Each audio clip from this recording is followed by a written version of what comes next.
आइए स्टूडेंट देखते हैं क्लास 10 का एक बहुत इंपॉर्टेंट क्वेश्चन जो एग्जाम के पॉइंट ऑफ व्यू से बहुत इंपॉर्टेंट होता है। इन्होंने कहा है two numbers are in the ratio. कोई दो नंबर हैं जिसका रेशियो आपको गिवन है। If 7 is subtracted from each, आपको 7 सब्ट्रैक्ट कर देना है दोनों नंबरों के साथ। द रेशियो बिकम्स 4:5 और आपका रेशियो कितना बन जाता है 4:5। फाइंड द नंबर, आपको अब नंबर्स को फाइंड करना है। तो सबसे पहले आपको लेट करना होगा फ्रैक्शन। लेट दी फ्रैक्शन, हमने मान लिया कि हमारा फ्रैक्शन कितना है x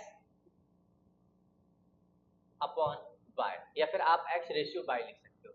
इन्होंने कहा two numbers are in the ratio, किसमें है x अपॉन y, किसका रेशियो क्या दे रखा है 5/6। अगर हम यहाँ से x की वैल्यू निकालें तो 5/6 y, या फिर हम यहाँ से y की वैल्यू निकाल लें तो y कितना हो जाएगा, आप y को इस साइड लेके आओगे और इधर आके ये रेसिप्रोकल मींस 6/5x। अब जिसकी रिक्वायरमेंट होगी हम वहां पर आगे मूव करा लेंगे। फिर नेक्स्ट कंडीशन में क्या कहा, if 7 is subtracted from each number. अब हम देख रहे हैं ये हमारी कंडीशन थी अकॉर्डिंग टू क्वेश्चन। अब हम सेकंड कंडीशन देख रहे हैं कि जो हमारा फ्रैक्शन था उसमें से हम दोनों नंबर से -7 कर दें।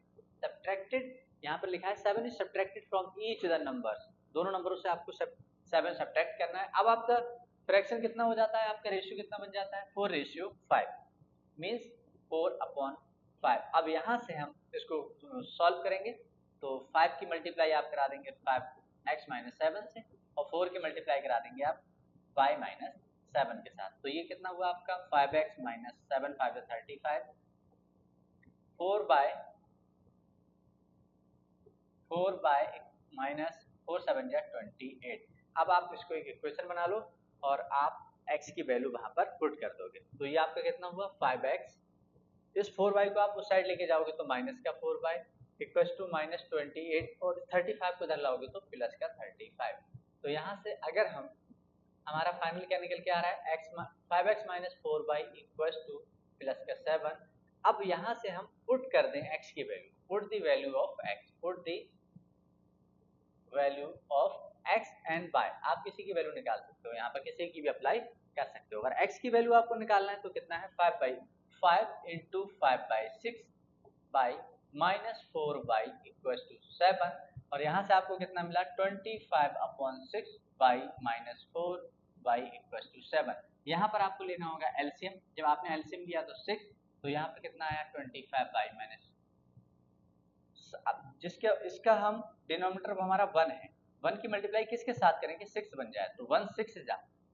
तो आपको थिंकिंग लगानी है डिनोमिनेटर के साथ और आपको अप्लाई करना है न्यूमरेटर के साथ। तो 1 6 जा मींस 4 6 जा 24 बाई इक्वल टू 7 और यहाँ से आपको मिला y/6 को हम उस साइड लेके जा रहे हैं तो 7 इंटू 6 और यहाँ से आपको y की वैल्यू मिल गई 42।